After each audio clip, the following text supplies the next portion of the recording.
We are in the year of 2023. Again, on one hand, the world continues to follow the war in Ukraine, and we need to ask the question, is Russia heading towards the failure, or the country of Ukraine is gearing up for its own success?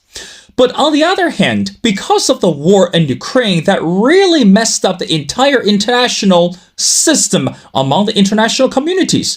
For example, some countries, to be specific, the nation of France is standing at the crossroads today, not just about providing the support to the country of Ukraine, and also, on the other hand, some experts believe that the country of France has already lost its charm in some countries in Africa. So that's why today in this episode, we need to talk about the relationship, not just geopolitical relationship, but also this economic and social standpoint between France and some of the countries in Africa.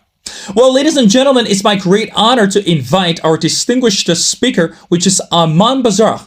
Again, if you're familiar with Aman's work, and she's an international journalist, and also she's a risk analyst, that she mainly focuses on international relations, and she publishes numerous articles regarding this critical matters. In this episode, we're going to talk to her regarding one of the critical issues on the relationship between France and the country of Burkina Faso. Well, Aman, and welcome to The Missing Piece. Well, Aman, again, as we mentioned before, I'm very excited about our conversation, mainly about one of the articles that you came out, which is entitled, Wagner in Burkina Faso, Has France Lost Its Grip on the Sahel Region? Help us to understand what is the role of France, and how should we understand when we talk about this presence in the Burkina Faso? So if we want to understand the role of France in Burkina Faso, we need to look at the history of the CT operations of France in the whole region, the Sahel region. As I mentioned, the Sahel region, it's a strip of countries that strands from Sudan till Senegal, and it's called sometimes incorrectly or inaccurately as the Sub-Saharan Africa.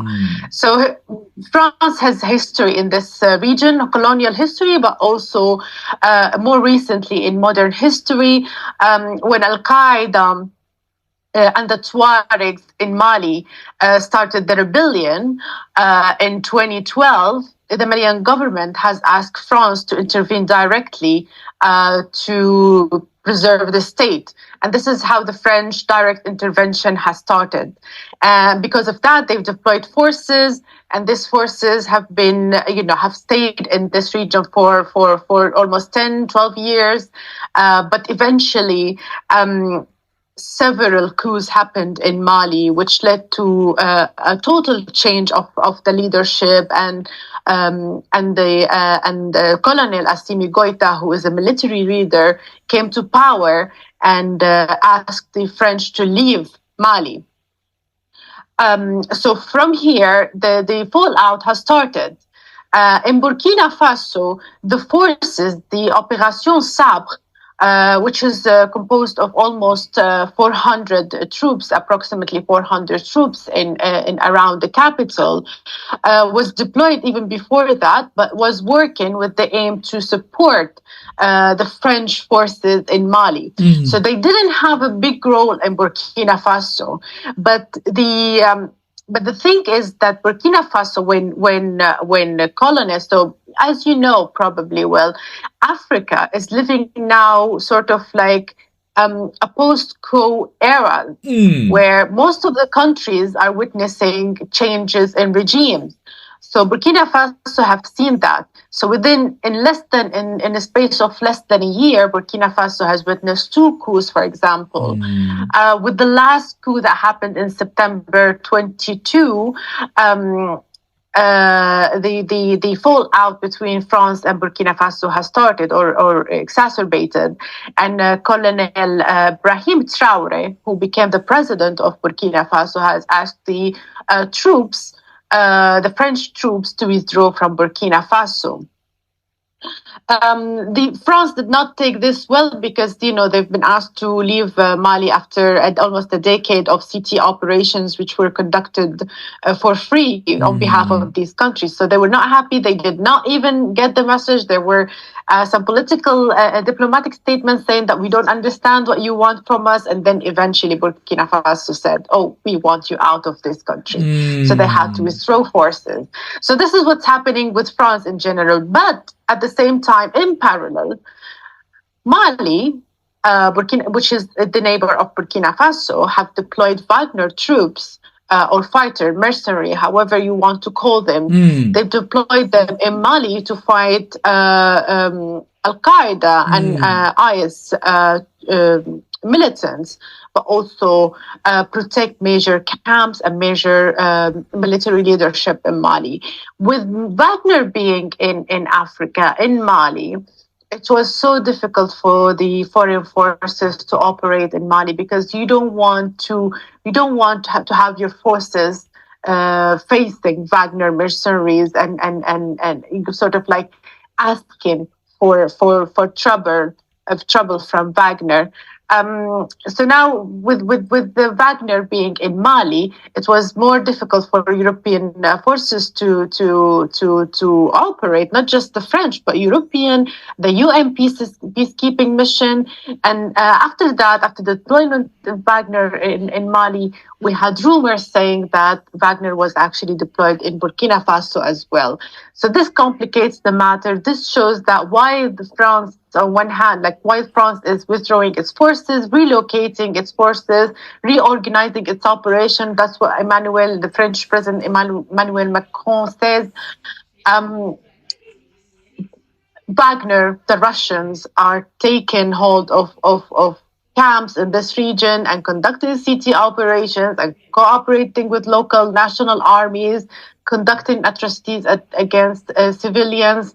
You look at the Sahel region at the moment and you feel like France doesn't have a role anymore. It's mostly the national armies and Wagners who are taking over and conducting the CT operations, not professionally, obviously. A lot of human rights abuses are happening, and the most known of which was the Mora massacre in Mali. Well, Aman, before we get into something much deeper related to human rights issues, again, you mentioned, and I think this is one of the critical pieces that our audience and viewers don't really understand, or we have not received any information on this, is number one, the role of Wagner. Again, what is the group of the Wagner? Because we know that starting looking at the war in Ukraine and looking at the presence of the group, so often that we read so much regarding the organization called Wagner. So what is the role of Wagner today in your piece? And the second thing, if I'm not mistaken, recently regarding the French presence in Mali and also in Burkina Faso, the current president, Macron Emmanuel, that he made crystal clear that France has no intention or no interest of leaving Burkina Faso or whatsoever. So we need to look at Wagner regardless of what's happening in Ukraine, because Wagner mercenary group or private military company have been deployed in Africa even before the war in Ukraine have started. So if we look at the history of Wagner, they've been deployed in Sudan, they've been deployed in Mozambique, in Libya, and they've been conducting operations to support Russian interests in this region, but also take over mineral resources and mainly gold mines. If you think of Sudan, for example, they took over most of the gold mines in this region. So it's sort of act like a paramilitary group for the Russians without a direct intervention of Russian forces. And for so long, the Kremlin has been saying that we have no links to this group, but eventually we all know that they're quite linked to Putin and his cult and entourage. So this is to cover Wagner. So let's look at it regardless of what's happening in Ukraine. Obviously, their history in Africa and elsewhere in Syria, for example, has preceded that war, and it's been an issue for international forces for so long now. Based on the latest report, the current president of France made clear indication that the country has no interest, or the military has no interest of leaving the given territory. And again, we don't know if that's just political words or it's simply expressing his personal desire. So again, Aman, based on your analysis and based on your article, how much do you think that the president of France actually meant what he said, that the French military has no intention of leaving Burkina Faso or leaving those given territories? And why do you think that matters to the country of France today? I think, well, regarding these comments, they have been rectified recently by Macron's latest speech. As I mentioned before at the beginning, France had a difficult time accepting that African states want its troops out of the countries, and the ex-defense minister Florence Parly was even not believing that how can you ask our forces who are conducting free city operations and sorties to support you, how can you ask them to leave the country? So they had difficult time to accept the idea that the African countries want the forces out of the Sahel region. But recently, in a more recent speech, Macron said, that was in end of February, like 27th of February. He said that we have a new strategy for how we cooperate with the African countries. He suggested that France should be dealing with African countries with more humility and work on Africanizing the city operations.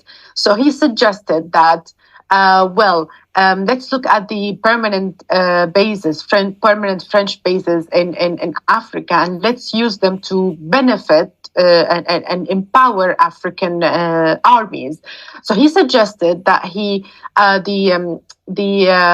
camp in Abidjan in Côte d'Ivoire should be turned into a training camp where any African country, West African countries, can send its troops to be trained in this camp. But he also suggested that the major camps in Gabon, in Senegal, and I think in Côte d'Ivoire, to be co-managed between France and African countries. And he also allowed international forces, if these countries wish to be welcomed at this camp. So obviously France have realized that their old strategy of taking over military action in this region has not been working, has failed massively, especially that it was conducted without the public relations support. So they didn't have a strong communication strategy to communicate to people the reasons behind these operations. So now they're more aware of the situation. They might want to cooperate further with African countries. They also trying to groom new countries. So they are now accessing Angola, for example. Angola is a good candidate for having relationships with France because they don't have a colonial history there. The French don't have colonial history in Angola, for example.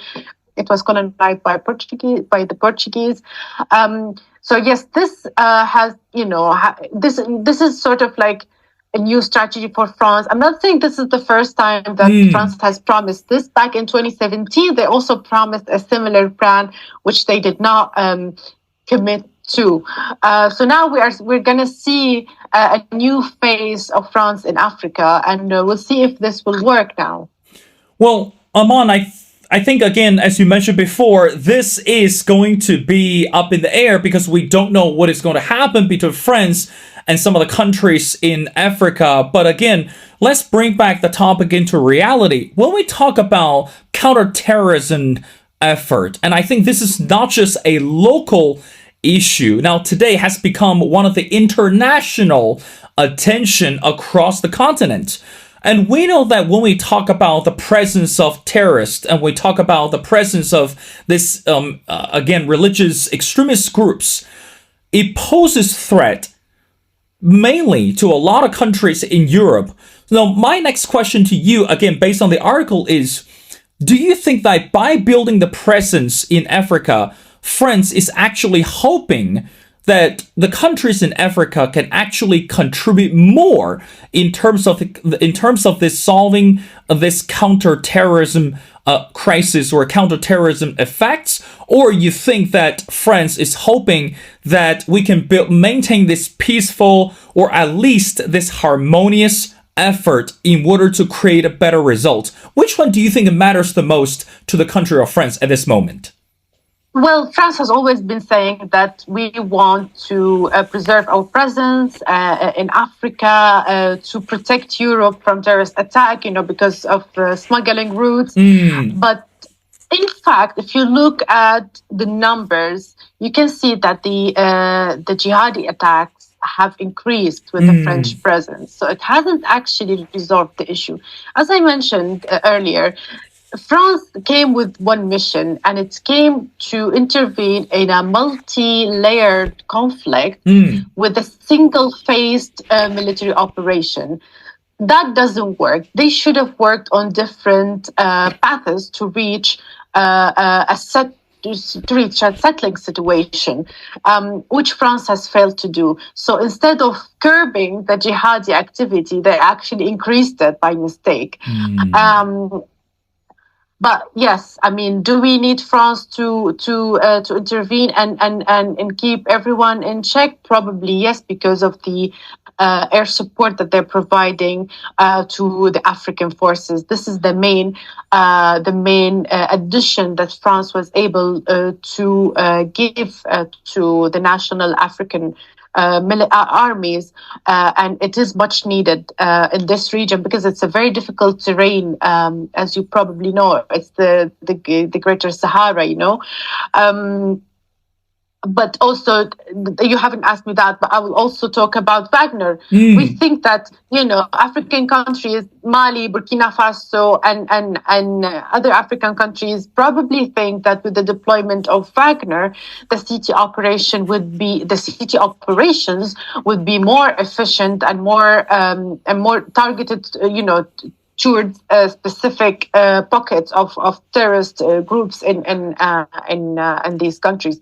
However, that proved to be wrong because the jihadi groups, mainly Al-Qaeda and IS militants, have issued several statements saying that now we are in war with Wagner. We are in war against Wagner.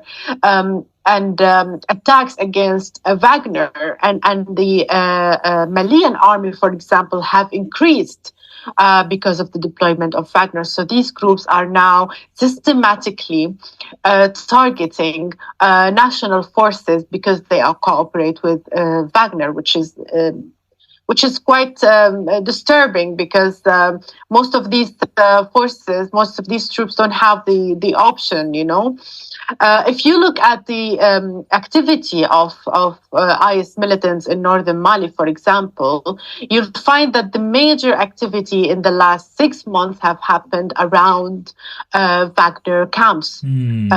So mostly in Gao, in Tissit, in Ansongo, in Menaka. So that shows you how these jihadi groups think of this group and how they behave accordingly.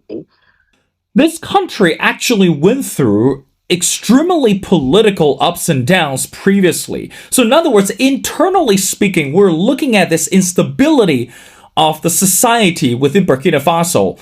Now, how much do you think this internal fraction or this internal division actually can magnify the presence of extremist or terrorist related groups, and so that it makes harder for international effort to make it more effective? What do you say to that?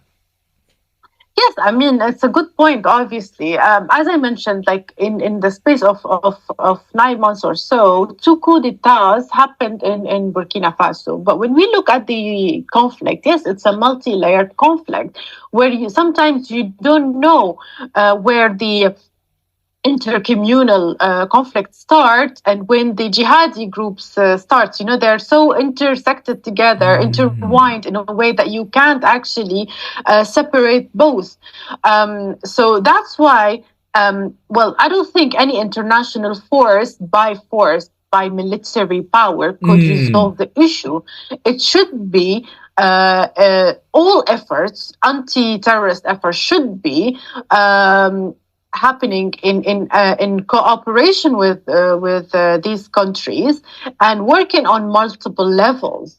So working on resolving the governance issues, on conducting local reconciliation agreements, in especially in northern Burkina Faso and northern Mali, where a lot of intercommunal violence happens, and also bringing jihadis to a dialogue, so opening a dialogue with the jihadis and solving and actually like try to solve some of the issues between the nation state and the jihadis. Al Qaeda in the Sahel region, called the JNIM, Jamaat Nusrat al-Islam wal Muslimin, the group for the support of Islam and Muslims, have accepted in principle the dialogue between the group and the Malian government. That was in 2019.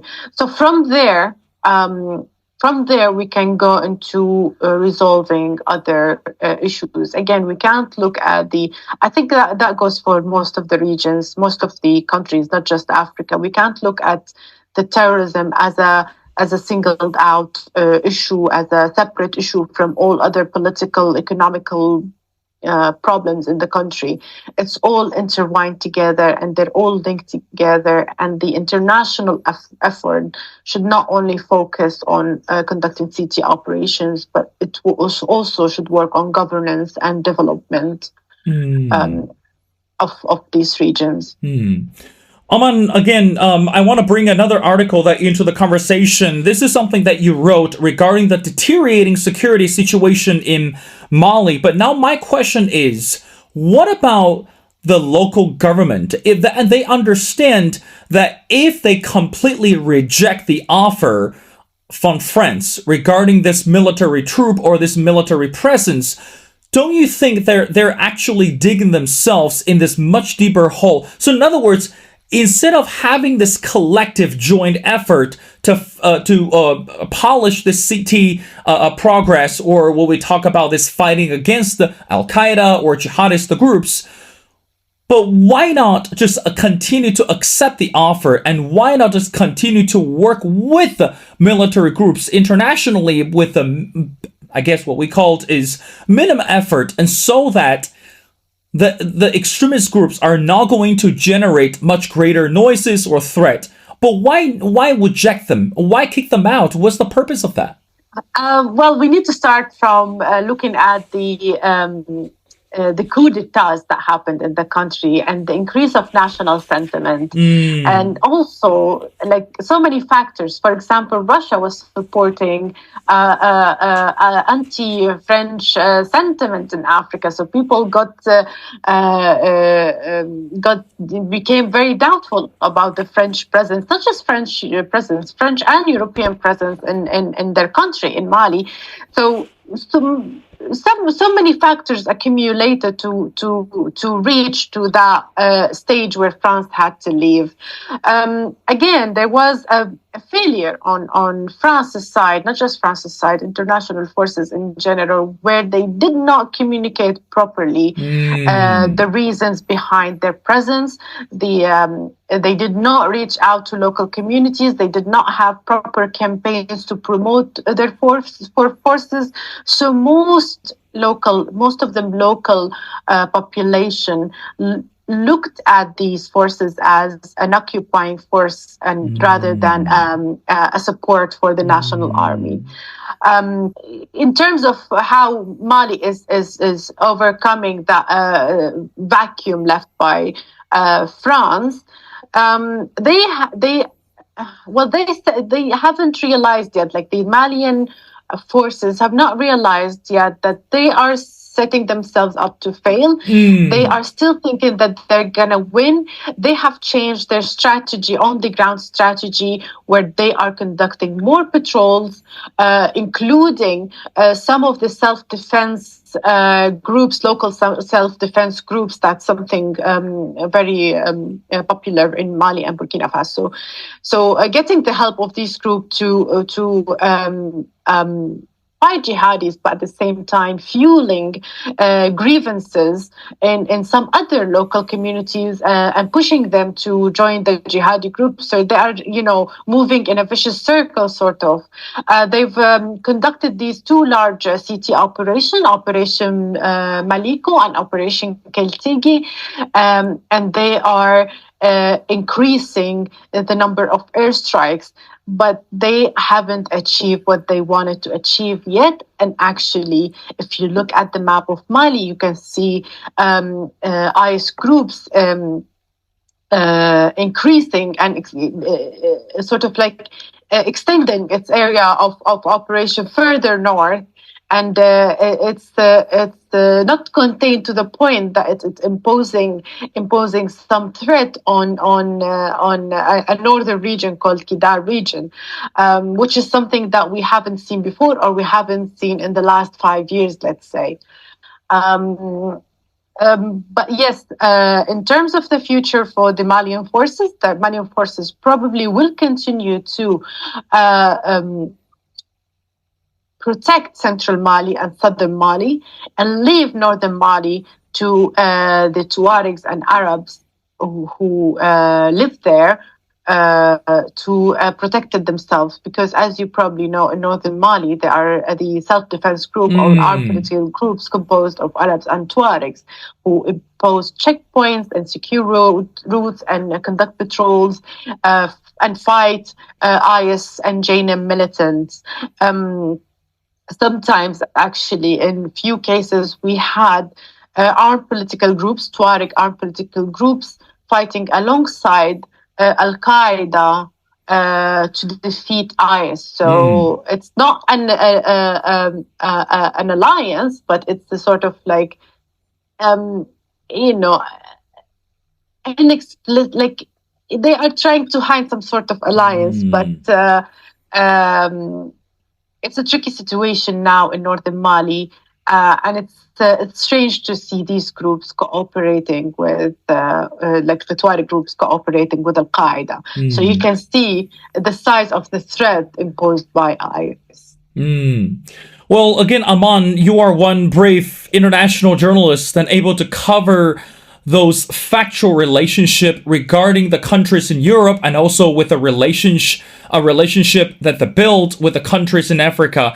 Again, the message is very clear. It's not just about the building this relationship, and more importantly, it's how you're able to make the message clear, able to make the message more effective in order to elevate the meaning of international effort. Well, ladies and gentlemen, again, it's my great honor to speak to Miss Aman Bezreh. Again, if you follow her work that she covers internationally regarding counterterrorism, of course, more critical issues. So again, I really admire that your work, and also I encourage everyone go online, look for the amazing articles that written by Aman. For example, the one we talk about in this episode, which is entitled "Wagner in Burkina Faso Has France Lost Its Grip on the Sahel Region."